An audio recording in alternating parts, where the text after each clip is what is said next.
Young black man, get your bread, count your bread, young black man. I love doing music, but we gotta get paid. We creating music, and we gotta get paid. Still going through it, so I gotta get paid. Gotta support myself. You ain't never lie. You ain't never lie. So today, I'm gonna introduce the topic.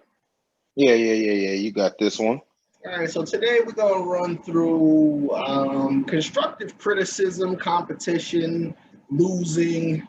All right, when it's old enough to have children, have that experience and let them know that they've lost and ways to get better. Right. So that's not something we do well anymore, man. People don't take constructive criticism. So what are your thoughts on constructive criticism? Just to jump off, right? Because I think we all need to.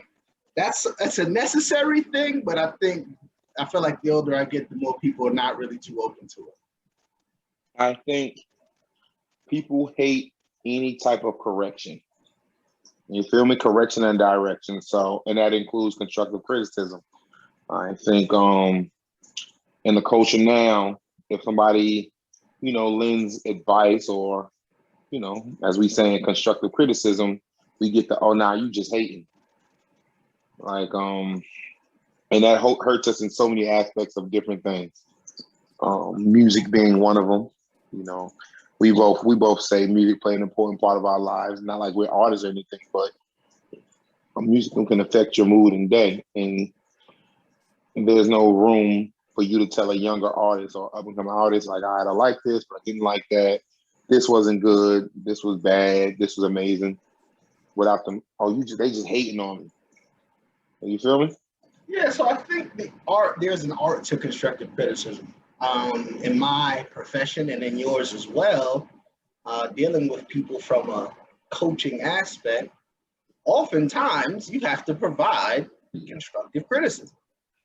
Mm-hmm. Right, so I think for me, the key to delivering constructive criticism at a high level is to, number one, let people know and reaffirm to them that I'm on your side, right? Like I'm not criticizing you to get any enjoyment. It truly is to make sure that you benefit from it.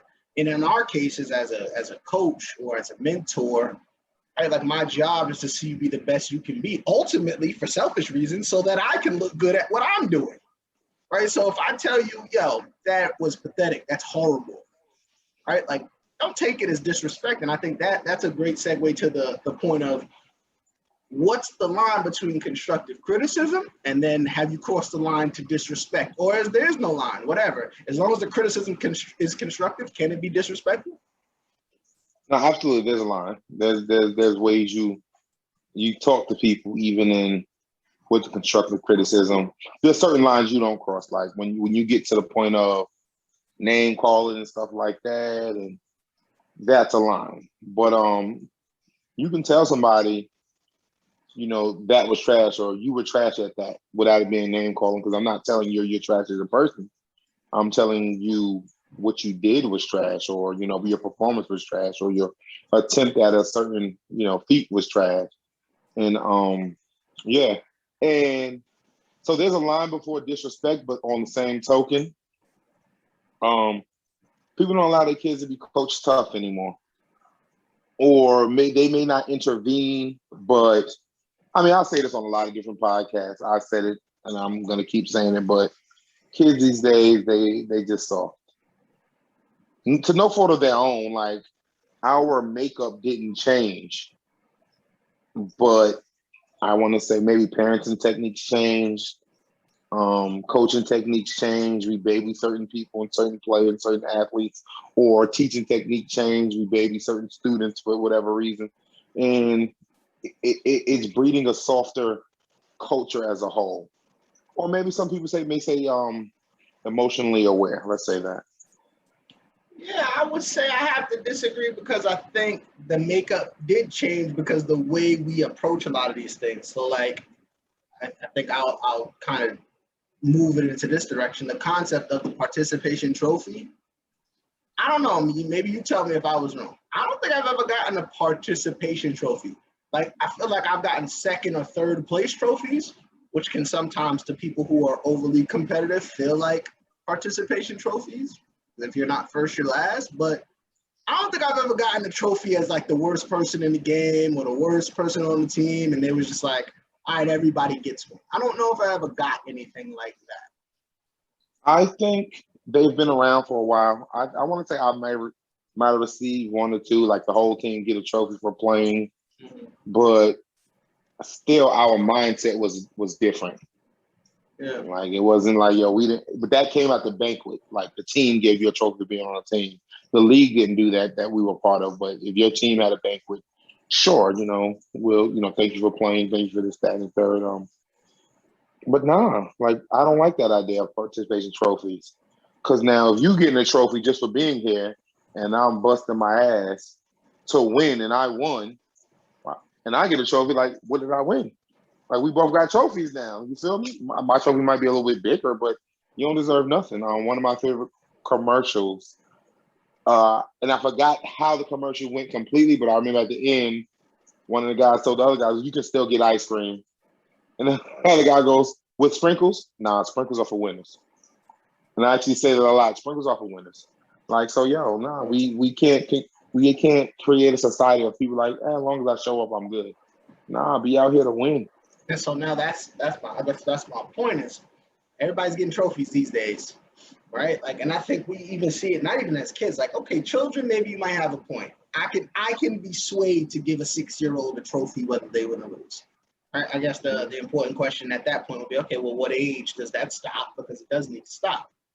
My point Absolutely. would be now is like you got adults who are like, we giving adults participation trophies. Like I got a lot of adults who are like, I want to be celebrated because I finally kept the job for more than a month, or because I even got a job, or because I took care of my kids. Y'all should celebrate me, right? Like there's a environment, there's an atmosphere that you're supposed to be celebrated now with grown folks for shit you're supposed to be doing.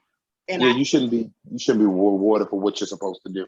It's like getting a pat in the back for going to use the bathroom.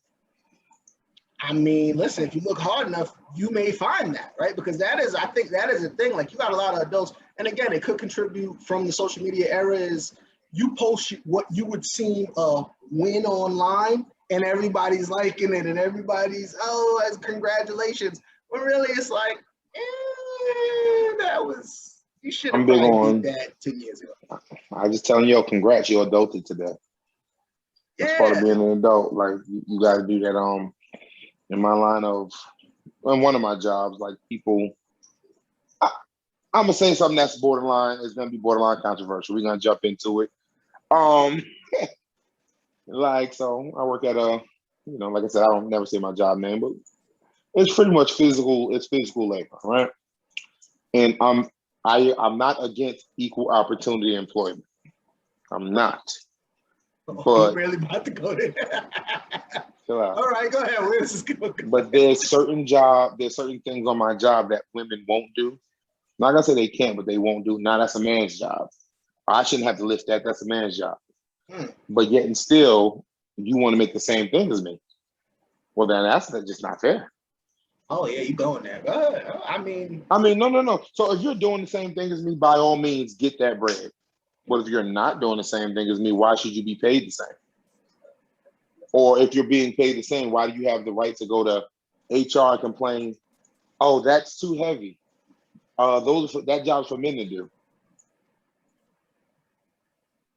So that's tough. Yeah. How do you feel about that?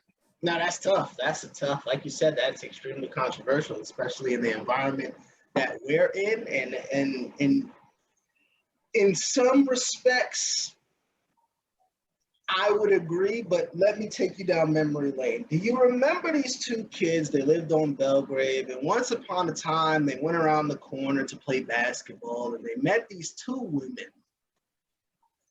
And they were playing basketball, and they thought they were pretty good. They were maybe teenagers. They were pretty good. They were athletic. They felt like they could hoop a little bit. They did it often. These two young ladies around the corner, they were taller women, but nobody really thought like, come on, it's girls. Like this is about to be a wrap. Like y'all don't want to play us. And we played. And for these two young men, they learned a lesson that day. That day they learned a really interesting lesson is that women can do things.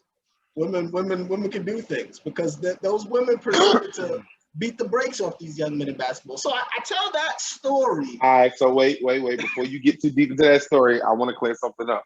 I didn't play that day. You feel me?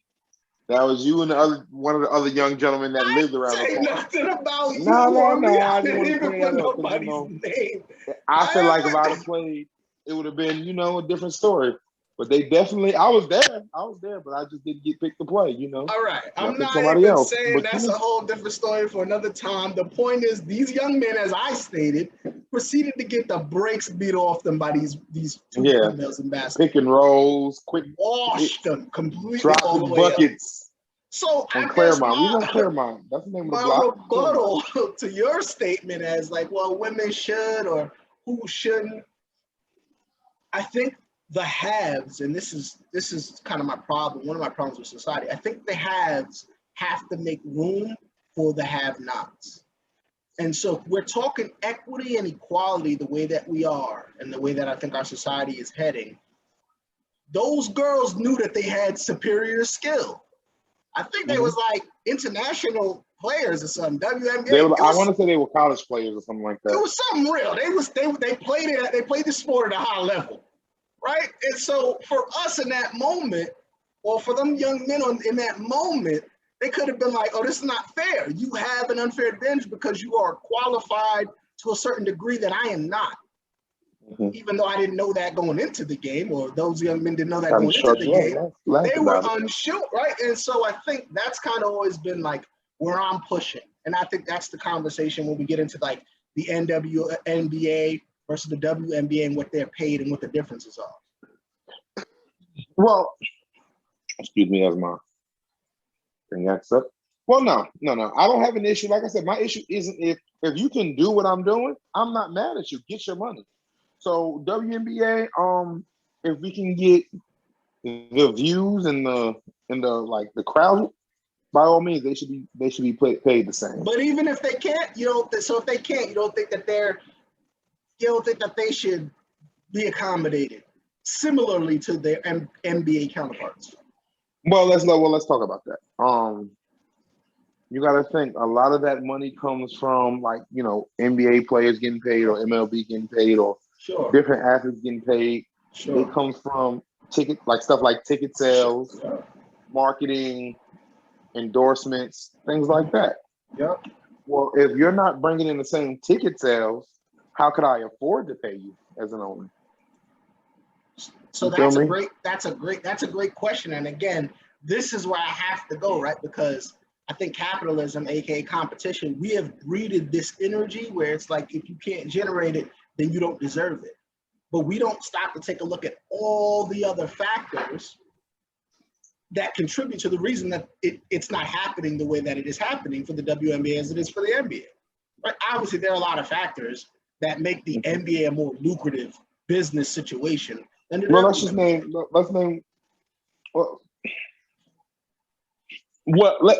pick out some things about that. Let's what are some of the factors you think?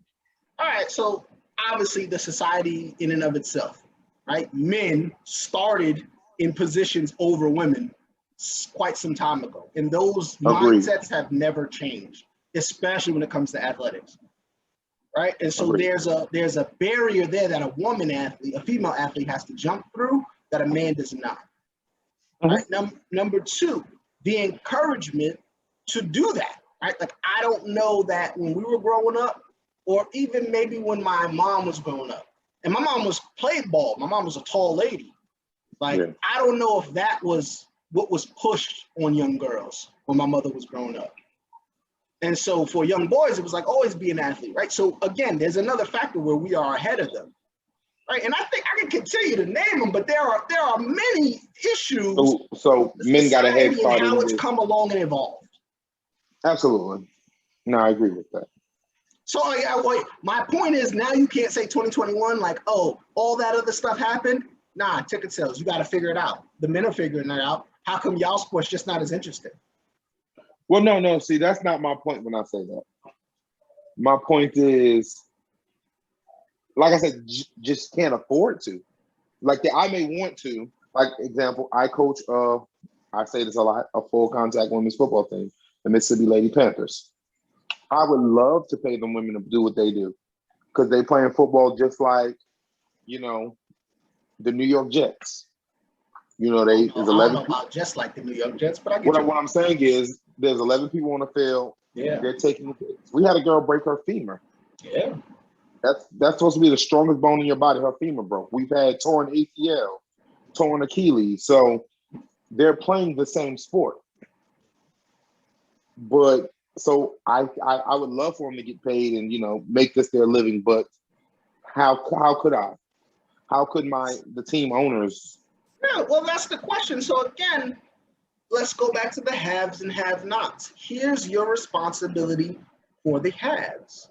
And I'm not the pocket watching dude because I feel like I'll be successful and I've been successful in this capitalistic situation. I can win this game, but there are people who can't, and there are injustices. And so when we start to ask the question of, okay, well, how do we right the ship? How do we fix a lot of the wrongs that we started with? Yo, man, a lot of people like to make the answer more complicated than I think it has to be. The answer is the haves, the NBA, need to step in, right? Because it's not like you're not going to tell me that they're struggling for funds in the NBA. Do you feel like that's? I don't think they are. No, I think they'll be all right if they had to throw a percentage of the NBA revenue, right? Before anybody contracts get paid, but right off the top, NBA revenue comes in, X percentage has to go to the WNBA because that's something important, something we want to fund, something that we want to continue to see, and we want to have those women get paid for their efforts appropriately. So now, even with that, if let's say the NBA does that, will they still be able to match the salaries of NBA players? I don't think. See, that's the thing. Because then there'll still be the argument. Well, we're not making what you're making. Sure, and I'm not asking for same. Like I think eventually, yeah, maybe we can get there if we continue to change the practices of society and continue to push certain mindsets forward. Yeah, I think we can get there eventually. But to start, I seen a clip where it said the NBA champions, and maybe you've seen the meme I'm talking about, where they compared LeBron James to Sue Bird, and the numbers are astronomically different. We're talking about Sue Bird in the thousands, right? One of the best players in the WNBA. And then we're talking about LeBron James, who obviously just became a billionaire, right? So now, we're not talking about it, and they were comparing them, same amount of MVPs, championship, whatever it is. I think Sue Bird made like $11,000 in bonus from winning the championship, and obviously the NBA is millions. So it's millions. We're not talking about, hey man, they got to make the same. Sue Bird got to make millions. I don't know if I'm not advocating for that, and I don't know if the people on that side of the track are advocating for But it should be closer. But it should damn sure it can be closer. Right? We're not saying, hey man, they got it. Come on. I agree. No, it definitely can. But like I said, so my question is just how? Like, how do you? Like I said, the NBA have to. Yeah, they gotta come out. You gotta come out of pocket. It's the same way the have-nots in regular society, they get their bread. That means Jeff Bezos, your silly ass can't go to the moon right now because that's not important. That's what that means. You're not allowed to go to space right now. That's just not a priority because in life. We got plenty of room for you down here. Facts. But now, so for something like that to work, I think what needs to be done is, we have to try to treat it like college sports. And what I mean by that is, well, yes, there's an NBA team, but the women team is their connected team. Yes, similarly, yes. So and we I would think have in to college tie sports, these. that's still tough because I don't know. See, college sports, there's some other things that go into that because then you got the name behind it, right? If we're talking about UConn women's basketball, I would place a wager. I don't know this for sure, but UConn's women's basketball probably makes more money than some men basketball athletic teams. Absolutely, probably UConn, to be honest with you. Probably more than their UConn men's team. But maybe not. Their men's team has won a championship in the last 5-10 years. I think when Kemba was there. But the point is that team, like Gino, I don't want to mess with that brother's last name, but their head coach been there a long time, a lot of winning. They win. Like, I feel like if Maya, right now, remember Maya Moore was on that team? If the college athletes were getting paid, Maya Moore would have cleaned up. Like as it was now, she would have been good. And there was a few players that came through there that would have been financially okay, right? Because sponsors or whatever would have loved to have that type of, be paired with that type of greatness. And so maybe in that respect, but again, those professional sports teams, the machine is just so big that it's bigger than, oh, go get yourself a single endorsement. As a college athlete, yeah, you can figure it out. Yeah. As a professional, it's like, yeah, you can go get your little few endorsements, but you're getting endorsed by Labatt Ice as a WNBA player, which I'm not trying to shit on Labatt Ice, but it's not as big as Nike, right? Or Hennessy Company, right? Like those types of things. And maybe Labatt Ice is owned by Hennessy Company, but you get my point. I definitely get your point. So I'm a segue this a little bit because you mentioned the college players able to go get endorsements now for their likeness and all that. Do you think there should be some type of back pay for that to old college athletes? Maybe some type of program to, like I said, we know Reggie Bush wanting his Heisman reinstated. Yeah. You feel me? I would say, I'm not going to say no. I would say it is challenging because you don't know. Like, there's the Johnny Manziels, the Reggie Bushes, the Tim Tebows. How do you put a price on it? I think there should be some sort of something. I wouldn't be mad if they were like, yo, we're going to give them some sort of compensation. It doesn't have to be much, but I mean, they made these institutions Huge. millions of dollars. I mean, Reggie Bush USC was different. I don't think it's something crazy to be like, listen, here's what we'll do. We'll go back, we'll take a look at the jersey sales of Florida 15 that didn't have your name on the back of it, and maybe that's how we'll create a formula on how much you should have gotten. Yeah. Well, I think a lot of those jerseys actually had names on them when people bought them. Did they? Or maybe because in the college, I mean, because then you have the gaming aspect as well, NCAA, right? And I know in NCAA there were no names. Yeah, that's what I got. And I don't know. I would have to think. But I'm pretty sure that when you bought a Tebow jersey, like in a shop, it didn't have his name on it. Because I think it was you couldn't get paid for name and likeness, so they weren't putting the names because they didn't have to. They didn't have the contract or the situation to pay the players for putting in his name on the back of his jersey. And maybe that makes sense. Yeah, that makes sense. No, that definitely makes sense. I had to think about it for a second, but that makes sense. So maybe not. I don't know. I feel like I've seen jerseys with names on them, but maybe they had them custom made for them. Yeah, people would customize, all the time. But I'm pretty sure, like those college bookstores, you could go in a college bookstore and see the number 15 football jersey, but it couldn't have Tebow's name on it, if I remember. Okay. That definitely makes sense. But let's circle back to what we was talking about constructive criticism and like I said, we jumped off into equality of it all, and we did. So, but constructive criticism. I'm big on people are soft. Point blank period. That's my point with that. I don't have like much people are soft like HR issues. If you tell employee, that was terrible, like HR, go to HR. I know a certain football coach who told somebody, you're not there yet. Don't even try that. You will get there, but don't even try that. You're not there yet. And the head coach brought him into the office and told him, hey, you can't say that to this kid. So, these are kids or these are adults? College kids. Now, see, college kids, you gotta like. I'm gonna use middle school as the barometer. I like 8th grade because I feel like that's when you start coming into your adulthood, right? Like your body starts to change, right? I think that's an appropriate age. So whatever age you are going into the 8th grade, when they start teaching you how to wash up appropriately and the importance of hygiene and all that type of stuff, I feel like at that point we have to start prepping you not only for the changes that your body's gonna go through and coming into manhood or womanhood. We also have to prepare you for what society really is. And in society, everyone is not okay in any aspect, right? Everyone's not okay in their job. Everybody's not okay financially. Everybody's not okay in their, whatever profession, right? These are things that you will compete, which is, again, I hate people that are like, no, just run your own race. You don't have to worry about what other people are doing. You absolutely do, because we live in a competitive society. Whether you want to participate or not is irrelevant. There's some type of benchmark, right? There's always a benchmark. There's some, because if you just run your own race, like, what am I striving towards?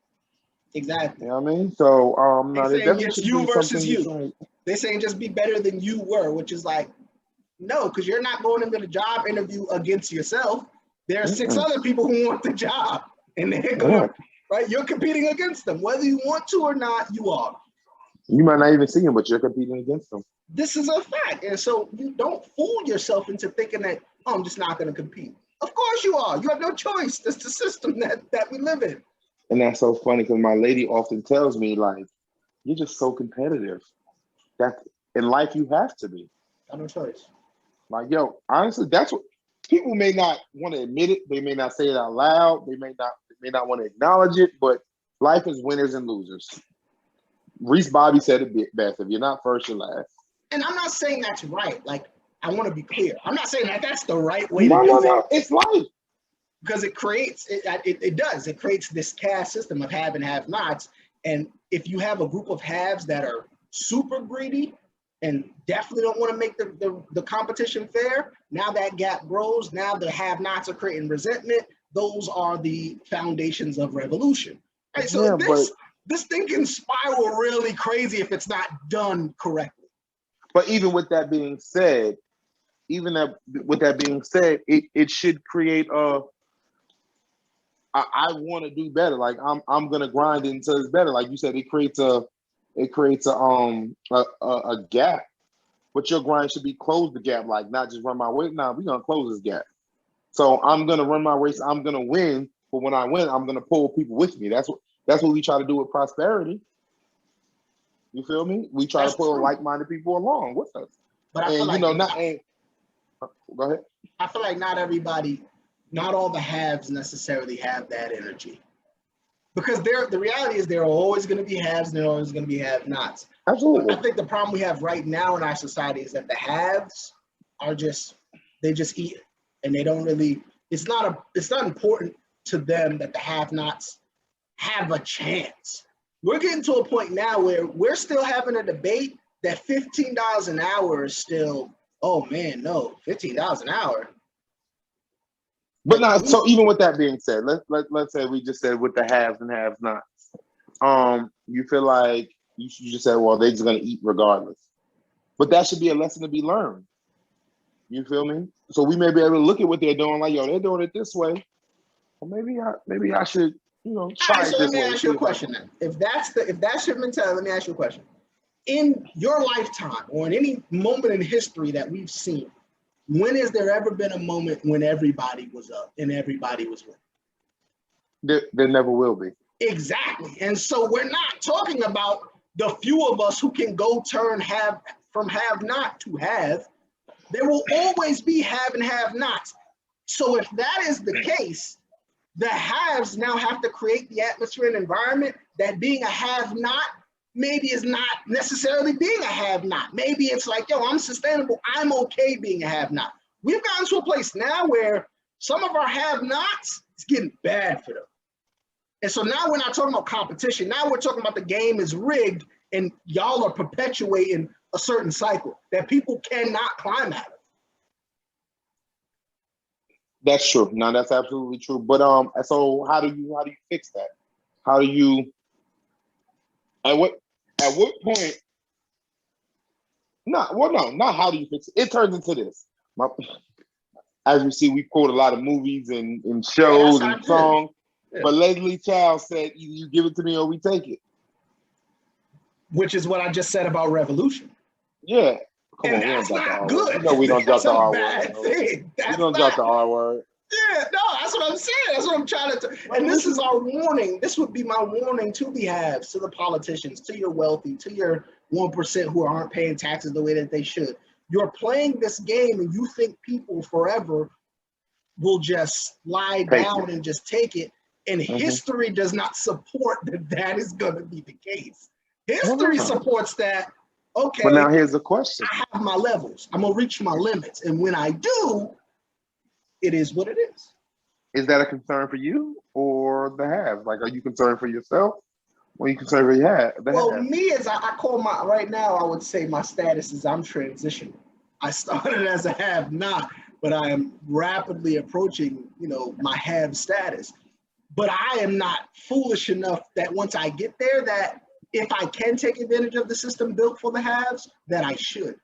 And that happens all too often. I think right now, we got a lot of haves out there, but just because they can find a loophole or just because they can distort certain policy and procedure, that doesn't mean you should. And again, the consequence, maybe right now, you don't see it. Maybe another 10, 15 years, you won't see it. But people have their levels, right? People have their levels. No, definitely. But now we're going to get to a point where, like you said, we're getting to the point where people are going to start to get participation trophies. So what you're suggesting is similar to a participation trophy. Now, yes, the game may be rigged. Yes, the game may be rigged, but what you're suggesting is, well, you're trying. So let me just, you're not necessarily winning, but you're trying. So let me just, here you go for trying. I can see how you could see that, but let me clarify. I'm not asking for the best and the brightest of us to dim their light so that the rest of us can feel okay. I'm saying, you have your status, kill it. I'm saying, okay, when is enough enough? You billionaires, like now we're not talking about you're winning. Now we're like, okay, bro, billion, like it's not even a number many humans can fathom. We have several billionaires, people that are billionaires.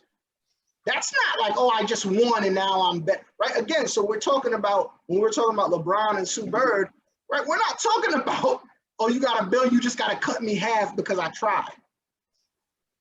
But the differentiation between a billionaire and someone who goes to work 7 days a week at pick one of the corporations that are on top right now and only makes $14 an hour or $13.75 an hour. Now we're not talking about a participation trophy because that person's, many of the have-nots work harder than your haves. All right, so we're not talking about like, oh, I'm gonna just let you sit on your ass and do nothing. I am at no point advocating for the welfare of a bunch of us. Right? There's a group of people who you don't get shit because you don't do shit. That's not who I'm talking about. I'm talking about the person that goes to work every day for hours on end. And there's no light at the end of that tunnel. You and I both know you could die doing that day in and day out. And then you just have not, and that is what it is. There's no way out. You want the scale to be balanced out. Say it again. You want the scale to be balanced out a little bit more. Yeah, again, I think Oprah calls it, compassionate capitalism. I'm not against competing. That is important. There needs to be a delineation between those who work their ass off, come up with a plan, execute the plan. They should enjoy the fruits of those labors. I'm not against that. But once they get up there, don't give them tax breaks, right? Like some of their wealth should go back into making the society better, to providing different avenues that those who want to work hard and want to make it to have status can have those opportunities. At this juncture, that's not what you have. So what about the argument that's saying, well, you had the same opportunity as me? That's bullshit. What about what I'm saying? But like you just named LeBron James, a poor kid from Akron, Ohio, who happens to be 6'9" in the 8th grade. there was some. I knew that was coming. And I'm not trying to take anything away from our athletes, but many of them, hey, y'all had to work for it. But there is a divine intervention for Kevin Durant to be 7 feet tall. Right, like that is not something like, oh, I just worked hard. If I work hard, I can be 7'2". No, that's just not how that works. Yeah, but if you work hard, you could be a Muggsy Bogues in the league. You feel me? You could get money to do what? You could be a Muggsy Bogues. And what is is he the exception? He's not the standard. He's not okay. Yeah, he's so not you're the right, standard. and I respect those players who come in and like, yo. But somebody can make that argument with that, like, yo, nah, he wasn't. That's not natural selection for him. He just worked hard and got to where he wanted to be. This is true, but he would be in the minority. Again, if we're going to have these conversations, we have to look at the general. Average NBA player, we're talking about, right, 6'5", 6. Like these are not small individuals, right? There is a God somewhere put something there. I gave you a gift, and I'm not saying don't take advantage of your gift. I'm saying that the system we're in needs to, once you get to a certain place that your gift has afforded you, that you got to kick back into the society. And some do. Some definitely do. Absolutely, some do.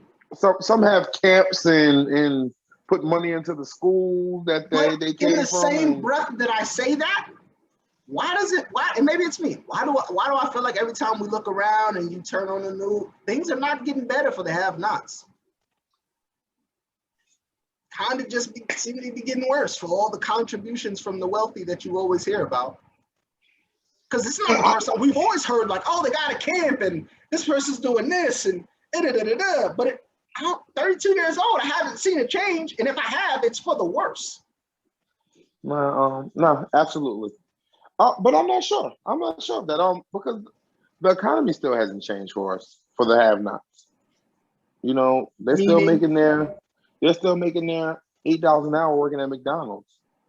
You feel me? They still might have to stop playing basketball or football or whatever it is in college to, go work and provide for their family. Yeah, everybody can. That is a small percentage of people that get to do the professional athlete thing, which is, again, I don't want to put it on professional athletes because, again, small percentage. There are business people. This motherfucker just went to the moon. Like, I don't understand. Like, it's something that's the mindset of it all has, we've gotten to a point now where it's like, oh, you can and you can't. So here's a question. So he shouldn't be able to enjoy the fruits of his labor? Again, and that fruit might be going to the moon. No, what is the fruit? This is what I'm talking about. I don't understand. Well, like I said, that fruit might be going to the moon. Like, I made this much money. I can go to the moon. Go to the moon until the poverty rate is at a certain percentage. After we achieve that, then you can go wherever you'd like. I definitely get what you're saying. I'm not pocket watching, bro. Go to the moon, go to Mars, do whatever you want to do.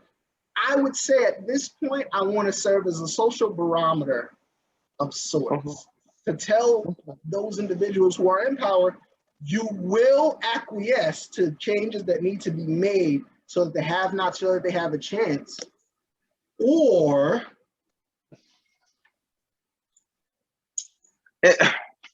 like I said, here's why I find it tough, because I have to bring stuff down to smaller scales. Like I just have to, like, for me to get, process and fathom and all that fun stuff. So, like I said, at my job, I worked there for a long time, and I finally became a team lead. Cool, that's what I do. I'm a team lead. But now people coming in like, oh, you don't do this, or that. Or well, why should I have to though? Like, I put in the work, I came here. So what is it? Do I have an obligation to, get on the line and work with you? Yeah, so you're arguing my point right now, because then my next question is, do you get on the team and work? Do you get on the line and work with them? Not if I don't have to. But that's my point, though. Do you get on the line and work with them? At times, yes. All right, so then you agree, because you're doing exactly what I'm saying. But wait, there's a lot of times where I'll do other stuff. I'll move other people around and put them in certain positions. But I don't have to do that. All right, you don't, but you do. Yeah. You're not sitting here telling me like, yo, I'll never get on the line. I'm done. Because that's what your 1%, 10%. But you know what? Want to say. My That's supervisor like that. Like, I'm not working on the line. Wait, could you say that? I said my supervisor. Yeah. I'm not working on the line. He's of that other ilk. So he's considered the 1%. And listen, that's fine, bro. You earned it. All right, go ahead and don't. But then when them people are like, we not building nothing else. Yeah, you know what? But I'm not building nothing else. Or worse, when they come get you out your crib, right? Because I don't think people understand how bad it could get. Well, revolutionary can definitely get ugly. Yeah, man. When people feel like they have no more choices, that's a scary. But now that gets away from what we spoke about. To begin with, like, we talked about constructive criticism. That's how we started. Then we got into winners and losers. Sure. There has to be winners and losers in society. There does. In order for this capitalistic society to work, there has to be winners and losers. For any society to work, like, let's take away. It's natural to have winners and losers. Okay, I agree with that. Like survival of the fittest. That's dog eat dog. That's that's how life works. Then okay, there are more of us than there are more have-nots than there are haves. Then if that's how you're gonna take it, Absolutely, but just there's more gazelle than the lion in the pride. But the lion come and eat, don't it? indeed he does. There's a natural selection about it. And, So for our society, so our natural selection. I mean, technically, I guess there's a natural selection in our society as well. We may not like it. We may not. We may be trying to fight to change it. But that's just. Even if you look at religion, no. Because there's at a certain point, we've taken the natural part out of it.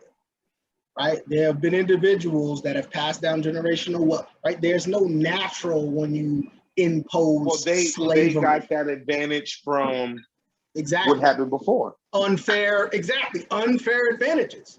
Was it unfair initially? Yeah, initially is the worst, right? So the women are unable, like we broke it down earlier, the women are unable to be as successful of a business entity as the NBA because the entire stigma around men's sports and women's sports started in a totally different place. Mm-hmm. Black people and white people, right? Like we'll get into we started in a different place. It started at a different place. And so we're no longer talking about just, drop them all on the planet and see who comes up first. Right? But at some point, that's pretty much what it was. Everybody was on initially, Adam and Eve initially. Yeah. But the moment we started to interact, the game has been rigged against many different types of people. Absolutely. No, I agree. The game is definitely rigged. But if, like I said, we go to Adam and Eve, we were dropped and it was even. So at what point did that game start to separate? Somebody started to win, somebody started to lose, and the gap just further and further went apart, right?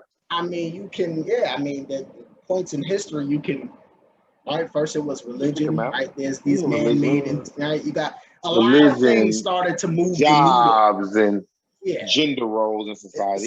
It was a lot that went on, but the point is, fine, let's be cognizant of all these things that happened and be aware, and let's not just act like because I'm wealthy, y'all bums just didn't work hard enough and I did.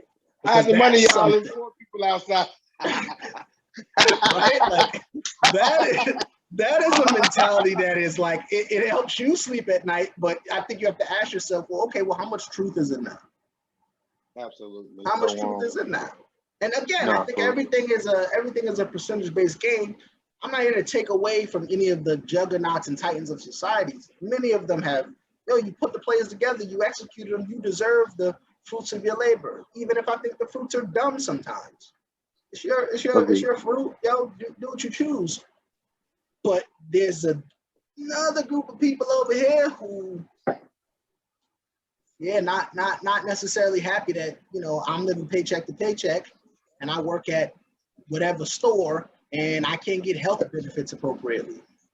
That's a fact. So let's start to wrap this thing up. You ready to end this? Usually do this, so I'm gonna let you. Let's wrap it up. We're talking about competition. Give me one pro, one con of competition, because I think, again, just like anything else, this is not some black and white, like one size fits all shoe. It's a very gray area that requires a lot of conversation and massaging to kind of, all right, well, let's figure out how we can truly make this thing better. All right, cool. I got that one. That one I like. I like one pro, one con of competition. One pro to competition is it makes so many strive to be better. Like I may look at, somebody in a certain position and like, I could do that. Let me grind my way to get there and let me do that. Con, sometimes it when you lose it, it'll destroy your spirit. Like that's a hurt. You feel me? Like I use the teams I played for, coach for, stuff like that. Like when you're winning, it's I bet we good, blah blah blah. Or you when you first start, this is the team to beat. So let's try to be like them. But once you lose, people start to go their separate ways. Nah, this ain't the right team. I'm not on the right team. Do I want to continue to play this sport?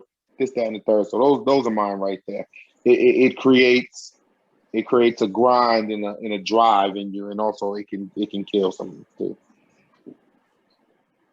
I would say a pro is that, which is something you said that I agree with. Everybody shouldn't be a winner, right? Like so you shouldn't be put in a position to be successful if you haven't put in the work, right? And so I think that's important. That again, I think that's part of my problem also, is that people that do put in the work are never could put in the work for their entire lifetime and still never see real success in it.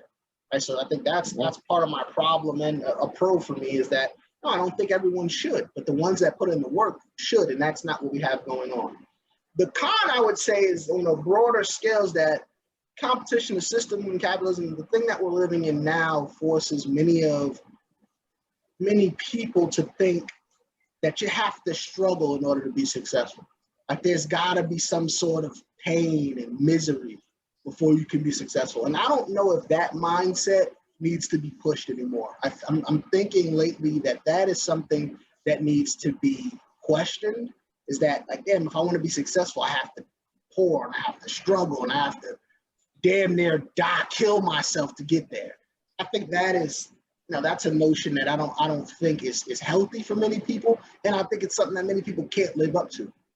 And I think many people, when you're trying to justify real tough times in your life, saying that this is just part of the process, maybe sometimes it is, maybe sometimes it isn't.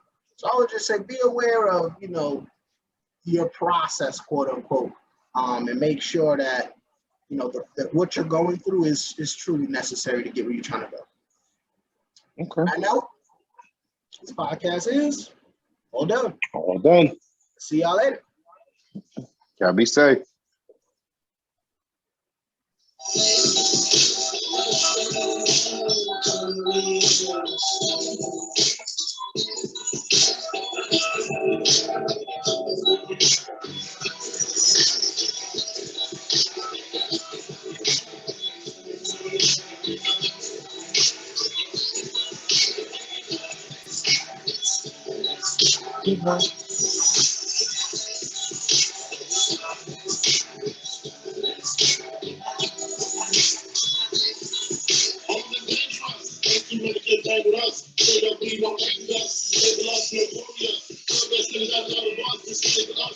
All right. Yeah. I missed that.